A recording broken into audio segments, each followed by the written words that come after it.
saudara yang dimuliakan oleh Allah. Karena dunia ini adalah dua saja. Dunia ini adalah tempat ilmu dan amal. Dunia ini adalah tempat ilmu dan amal. Kalaulah dunia ini tempat ilmu dan amal, maka beramallah dengan ilmu. Jangan beramal dengan tanpa ilmu.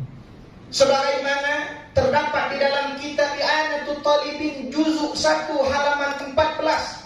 Apa kata Syekh Ibnu Ruslan? Wa kullu man bi khairi ilmi ya'mal a'maluhu mardudatu la tuqbal. Setiap orang yang beramal dengan tanpa didasari ilmu agama, maka amalan orang tersebut ditolak dan tidak diterima oleh Allah Subhanahu wa taala. Tunggu yang kedua yang dimuliakan oleh Allah, coba bayangkan. Kita mempunyai umur 40 tahun sudah. Tanya uronyo karena umur 50 tahun sudah. Tanya na umur tu uronyo ke 60 tahun sudah.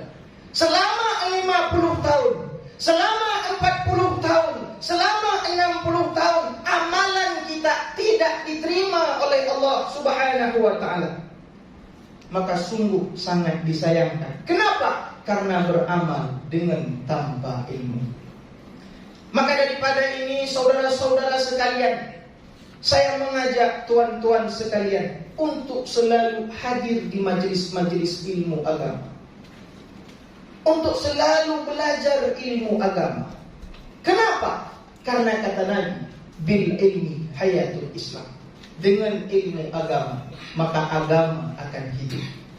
Kiban cara tungku mutuahkan kalian agama urung yang akan udip. Na udip agama ba urung yang puhana. Takalan na ilmu agama puhana. Menyana ilmu agama, agamanya akan hidup.